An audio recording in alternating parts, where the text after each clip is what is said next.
Nandurbar MPSC paper फुटी प्रकरणात खळबळजनक खुलासे, व्याप्ती वाढण्याची शक्यता, चौघांना अटक. कौटिल्य अकॅडमीसह संबंधितांची कसून चौकशी, मोबाईल लॅपटॉप तपासणीतून महत्त्वाचे धागेदोरे मिळण्याची शक्यता, 12 ते 15 लाखांच्या आर्थिक व्यवहाराचा संशय, प्रेम प्रकरणातून पेपर फुटीचं बिंग फुटल्याची चर्चा. महाराष्ट्र लोकसेवा आयोगाच्या औषध निरीक्षक पदाच्या भरती परीक्षेतील कथित पेपर फुटी प्रकरणानं नंदुरबारसह संपूर्ण राज्यात खळबळ उडाली आहे. या प्रकरणाचा तपास जसजसा पुढे जातोय तसतसं धक्कादायक बाबी समोर येत आहे. पेपर फुटीची व्याप्ती आणखी वाढण्याची शक्यता व्यक्त केली जाते. या प्रकरणात कौटिल्य अकॅडमीचे संचालक प्रवीण पाटील, परीक्षेत उत्तीर्ण झालेले ऋतुजा पाटील, तिच्याशी संबंधित गौरव पाटील तसेच ऋतुजाचे वडील अमृत पाटील यांच्यासह संबंधित व्यक्तींची चौकशी व कारवाई सुरू असल्याची माहिती समोर आली आहे. प्रकरणाच्या तपासात आणखी काही जणांची नावं समोर येण्याची शक्यता व्यक्त केली जाते. दरम्यान एमपीएससी कक्ष अधिकारी गोपाल मराठे हे नंदुरबार तालुक्यातील धामळोद गावचे असल्याची माहिती समोर आली. त्यांनी नंदुरबार येथील कौटिल्य अकॅडमीतून एमपीएससी पूर्व परीक्षेची तयारी केल्याचं सांगितलं जात आहे. त्यामुळे या बाबीची तपास यंत्रणांकडून पडताळणी केली जात असल्याचं समजतंय.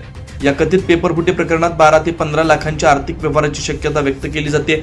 मात्र या आर्थिक व्यवहाराबाबत अधिकृत तपासातून नेमकं तथ्य काय समोर येतं याकडे सर्वांचं लक्ष लागलं. प्रेम प्रकरणातून बिंग फुटल्याची चर्चा. या संपूर्ण प्रकरणाचे धागेदोरे एका प्रेम प्रकरणातून समोर आल्याची चर्चा आहे. तपास यंत्रणांकडून गौरव पाटील याचा मोबाईल फोन आणि लॅपटॉप तपासण्यात येतोय. त्यातून पेपर फुटीशी संबंधित आणखी पुरावे किंवा संपर्क समोर येतात का याचा शोध घेतला जातोय. मुंबई गुन्हे शाखेचं पथक गौरवच्या घरी पोहोचल्याची प्राथमिक माहिती आहे. त्याचा मोबाईल ताब्यात घेण्यात आल्याचं सांगितलं जात आहे. गौरवच्या वडिलांची मुंबई पोलिसांकडून चौकशी सुरू असल्याची माहिती आहे. या चौकशीतून आणखी महत्त्वाचे पुरावे अथवा संबंधित व्यक्तींची माहिती समोर येण्याची शक्यता आहे. शिक्षण क्षेत्रातील संताप. अमृत पाटील यांना जिल्हा परिषदेकडून आदर्श शिक्षक पुरस्कार मिळाल्याची माहिती असून मुलीला उच्च पदावर पाहण्याच्या महत्त्वाकांक्षेतून कथित गैरप्रकाराला प्रोत्साहन दिल्याचा आरोप चर्चेत आहे. कौटिल्य अकॅडमीचे संचालक आणि संबंधित एमपीएससी कक्ष अधिकाऱ्यांमध्ये कथित साटेलूट असल्याचा संशय व्यक्त केला जातोय.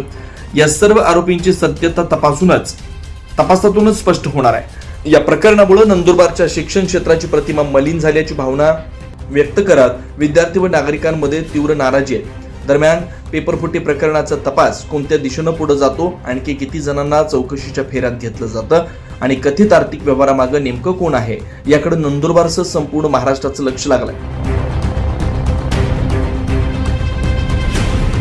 पंचतारका न्यूज चॅनलसाठी योगेश पवार, नंदुरबार.